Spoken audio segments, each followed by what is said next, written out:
Assalamualaikum warahmatullahi wabarakatuh. Bismillahirrahmanirrahim. Alhamdulillahi rabbil alamin. Wassalatu wassalamu ala sayyidina Muhammad wa ala alihi wa sahbihi ajma'in. Allahumma arzuqna ya Rabbana fahman nabiyyin wa hifdhal mursalin wa ilhamal malaikatil muqarrabin fi afiyati ya arhamar rahimin. Allahumma allimna at-ta'wil wa faqihna fid din wahdina ila sawa'is sabil. Ya Rabbana zidna ilma warzuqna fahma. Assalamualaikum warahmatullahi wabarakatuh. Selamat bertemu kembali kepada para pelajar kuliah duha setiap hari Sabtu di Masjid Darul Ma'mur dengan pelajaran Tauhid menggunakan kitab Aqidatun Najin. Dan Alhamdulillah kita telah baca sehingga muka 76. Jadi pada hari ini kita akan teruskan daripada muka 76. Tajuk ataupun perkara yang kita bahaskan ialah tentang sifat ilmu. Yang mana sifat ilmu ini adalah sifat Allah Subhanahu Wa Taala, termasuk dalam sifat-sifat ma'ani. Sifat ma'ani ialah 7 sifat, iaitu kudrat, iradat, ilmu, hayat, sama, basar dan kalam. Jadi sifat ilmu ialah sifat di mana adalah ia sifat yang wajib bagi Allah Subhanahu Wa Taala dan dia sifat yang bergantung atau bersandar kepada zat. Artinya dia tidak boleh bersandar sendiri, tapi bersandar kepada zat, yang mana ilmu Allah Ta'ala ini mengetahui segala yang berlaku dahulu dan yang akan datang dan yang sekarang. Tidak ada terlindung ilmu Allah. Ta'alluqnya ialah ta'alluq inkishaf, artinya terbuka, dan tidaklah Allah Ta'ala itu mengetahui dengan sebab asalnya tidak mengetahui, artinya tidak terlindung apa-apa terhadap pengetahuan Allah Subhanahu Wa Ta'ala. Maknanya kalau kita mengetahui sebelum itu kita tak tahu, nanti kita jahil. Allah Ta'ala mustahil didahului oleh jahil, tetap dia mengetahui. Itulah yang kita katakan pada minggu yang lepas. Jadi kita sambung di paragraf kedua, muka surat 76.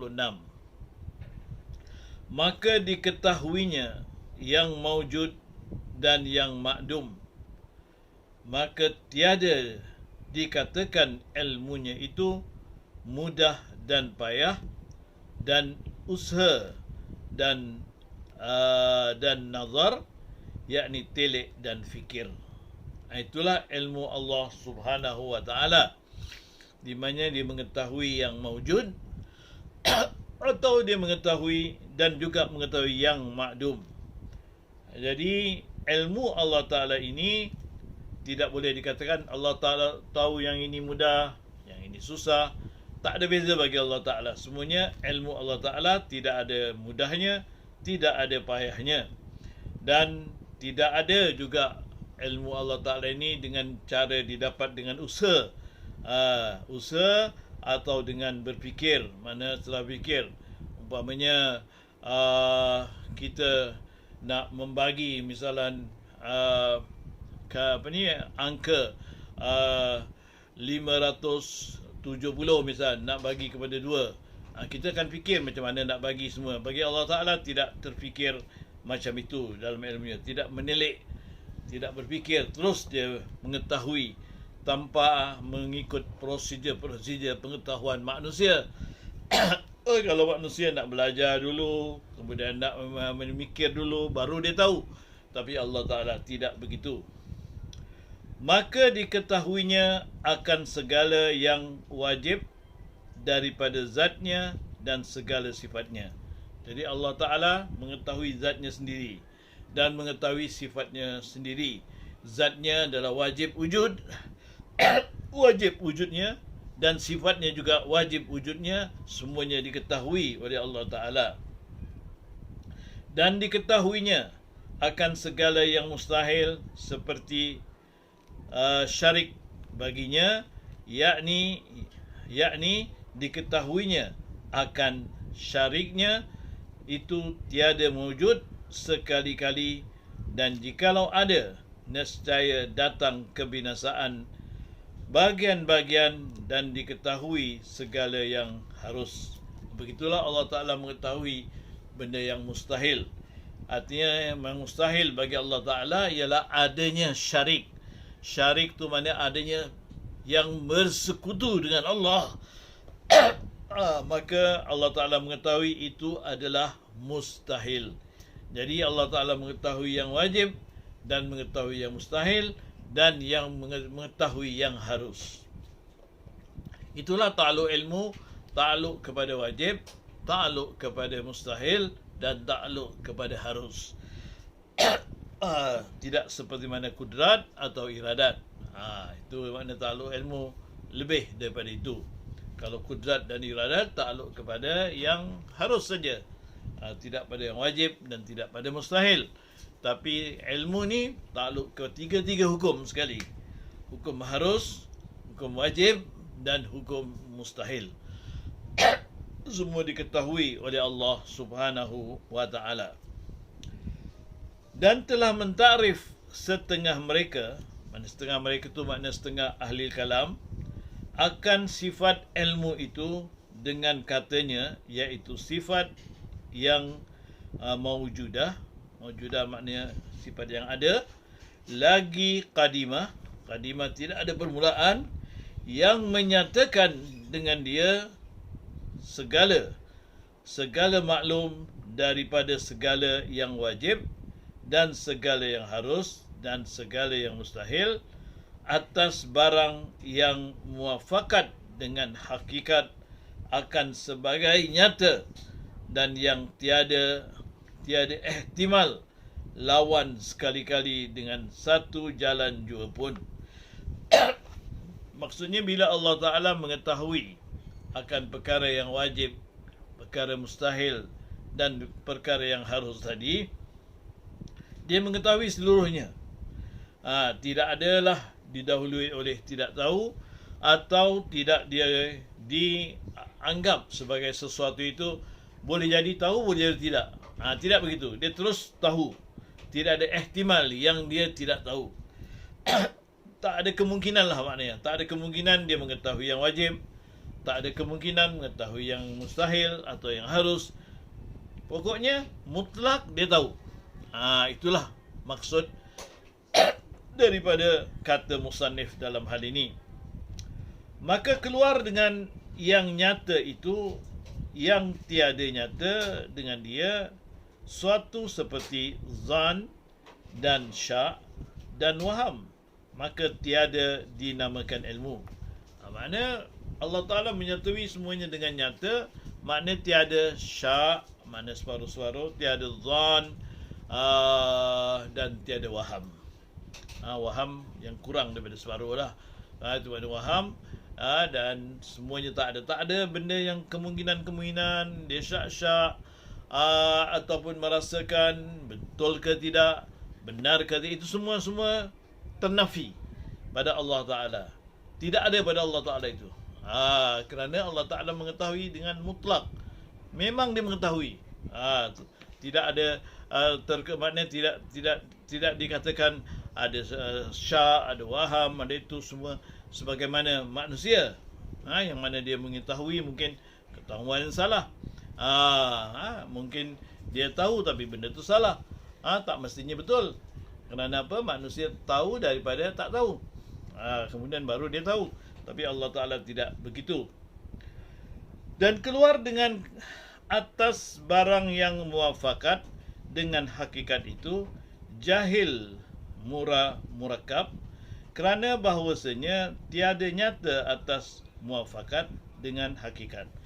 Iaitu apa yang diketahui Allah Ta'ala itu, mana tidak dengan syak, tidak dengan waham, tidak dengan zan, yang mana benda yang diketahui tadi, sama ada wajib atau mustahil atau harus bermuafakat dengan hakikat. Memang betul-betul. Betul muafakat maksudnya bersetuju dengan hakikat ataupun menyamai kepada hakikat yang memang benar-benar hakikat. Artinya tidak berbeza atau tidak menyalahi akan hakikat. Itulah yang dikatakan ilmu Allah Ta'ala. Kalau sekiranya menyalahi hakikat, maka itu terkeluar daripada itu, daripada makna yang dimaksudkan Allah Ta'ala mengetahui. Yang mana kalau tak mengetahui hakikat, dia tahu tapi benda tu salah. Kita ambil contohlah.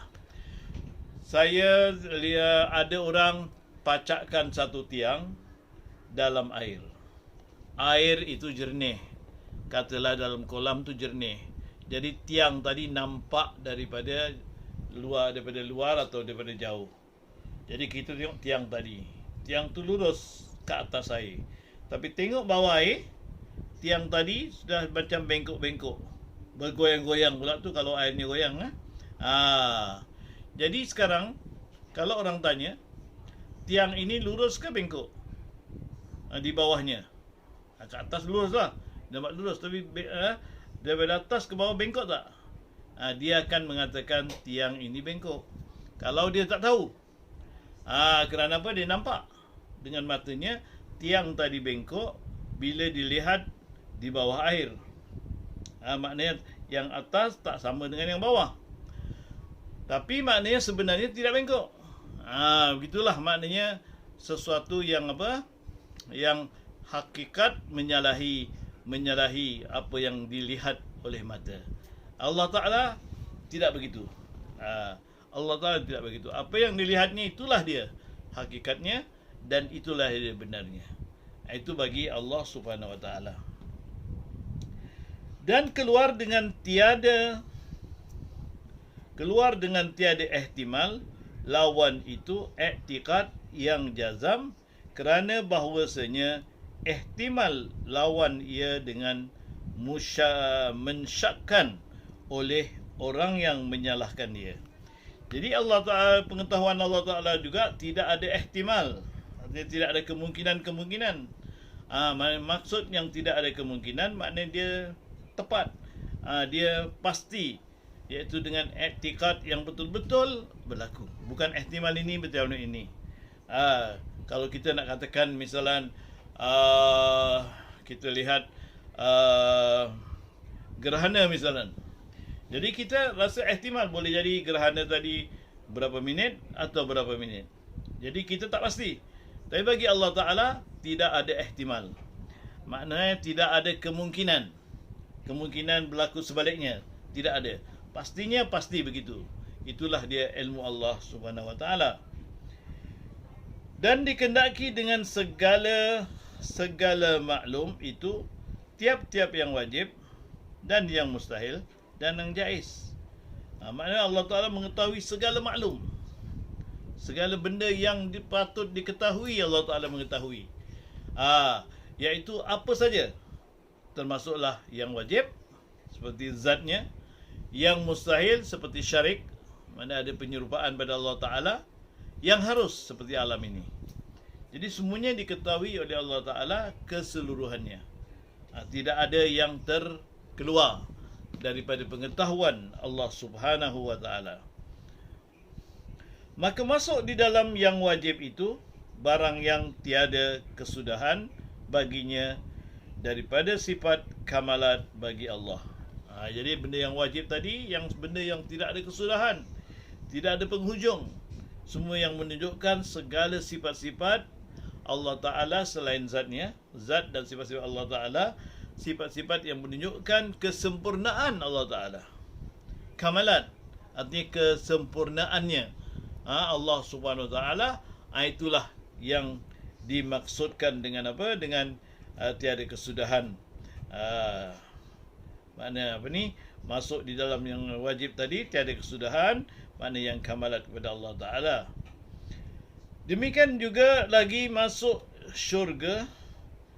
Demikian juga masuk di dalam yang jaiz itu barang yang tiada kesudahan, iaitu nikmat syurga dan azab neraka bagi ahli keduanya, maka diketahuinya dengan tafsil jikalau tiada hingga sekalipun seperti sifat kamalat bagi Allah Ta'ala. Jadi dikeluarkan daripada takrif tadi ialah perkara-perkara yang mana Allah Subhanahu Wa Ta'ala mengetahui sesuatu yang harus dengan tiada kesudahan, yang jaiz. Mana segala-galanya harus jaiz. Seperti harusnya manusia hidup selama-lamanya di dalam syurga ataupun mendapat nikmat di dalam syurga. Itu adalah harus bagi Allah Subhanahu Wa Ta'ala memberikannya. Benda yang harus tadi boleh jadi ya, boleh jadi tidaklah. Tapi tak mestilah. Misalnya haruslah juga seorang mukmin itu masuk syurga. Artinya tidak wajib. Kerana apa? Itu adalah harus. Yang mana boleh jadi syurga atau boleh jadi tidak. Dan tidak salah juga kalau kita kata harus juga orang yang kita nampak kafir ni boleh masuk syurga. Itu harus. Kerana apa? Kerana itu kekuasaan Allah Ta'ala. Itulah maksudnya makna pengetahuan Allah SWT bertakluk ke situ kepada yang harus. Sebabnya harusnya juga orang mukmin akan diseksa dalam neraka. Itu adalah harus. Dan Allah Ta'ala mengetahui harusnya tu. Kerana pengetahuan Allah Ta'ala tidak terhad.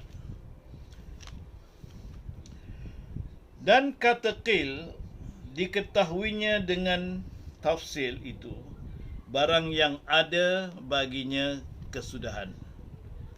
Jadi satu kata setengah ahli kalam mengatakan diketahuinya, makna Allah Ta'ala mengetahui dengan tafsil itu barang yang ada baginya kesudahan. Jadi Allah Ta'ala tahu mana yang ada kesudahan. Seperti orang tu dimasukkan syurga, iaitu syurga boleh jadi selama-lamanya, boleh jadi ada kesudahan. Orang masuk neraka boleh jadi selama-lamanya, boleh jadi ada kesudahan. Ini semua ada dalam pengetahuan Allah. Adapun yang tiada baginya kesudahan, maka mustahil bahawa diketahuinya dengan kehinggaannya. Jadi yang benda tidak ada kesudahan, maknanya Allah Ta'ala mustahil mengetahui dengan kesudahannya, kerana benda tu memang tak ada kesudahan. Seperti misalan wujudnya neraka dan syurga, tidak ada kesudahan selama-lamanya. Tapi maknanya itu semuanya termasuk dalam kuasanya lah. Maka qaul ini dhaif, tiada dapat dipegang akan dia. Jadi qaul yang mengatakan demikian Allah Ta'ala makna tiada baginya, makna Allah Ta'ala tiada baginya kesudahan, mustahil makna bahawa diketahuinya, makna ini adalah qaul yang daif. Walaupun itu kuasa Allah Ta'ala, bagi qaul yang daif. Dan kata Syekh Suhaimi mengatakan, dan hasil dakwa orang yang berkata tiada diketahui barang yang tiada kesudahan dengan tafsil itu, tiada kufur i'tikad ini, dan jikalau ada ia haram sekalipun. Jadi walaupun macam mana pun, kita tidak menghukumkan orang yang mengatakan demikian itu sebagai orang yang kufur dalam i'tikadnya, mengikut Syekh Suhaimi tadi. Kerana apa? Kerana ini adalah dengan tafsil, maknanya dengan huraian. Maka jikalau engkau kata muqtada keadaan ilmu Allah Ta'ala meliputi bagi barang yang tiada kesudahan dengan jalan tafsil itu, bahawasanya tiada baginya kesudahan, dan muqtada tiada kesudahan itu tiada tafsil, maka adalah antara keduanya itu berlawanan, kerana yang menghukumkan ketiadaan hingga itu tiada boleh ditafsilkan, dan yang menghukumkan boleh tafsil tak ada baginya hingga inilah yang berpatutan. Ini ada dua kaul, yang mana dua kaul ini ada yang mengatakan ialah diketahui benda yang tiada kesudahan tadi tidak diketahui oleh Allah dengan tafsil atau dengan tidak tafsil, itulah ada perbezaan di antara kedua belah pihak. Jadi begitulah dia perbahasan ilmu yang boleh kita bahaskan pada hari ini. Mudah-mudahan kita akan terus membaca dan mengulang-ulang kitab ini. Memang ada benda-benda yang agak sukar untuk dipaham, tapi walau bagaimanapun itu semuanya bergantung kepada kita untuk terus mendapatkan ilham daripada Allah SWT untuk memahaminya. Yang penting kita baca terus dan ulang-ulang. Kalau tak faham, bolehlah tulis surat kepada saya kalau zaman COVID ni, ataupun nanti kita bertemu kalau sudah dibuka masjid, bolehlah kita berbincang mana-mana yang tidak faham. Saya cuba untuk memahaminya, insya-Allah. Hingga bertemu lagi. Assalamualaikum warahmatullahi wabarakatuh.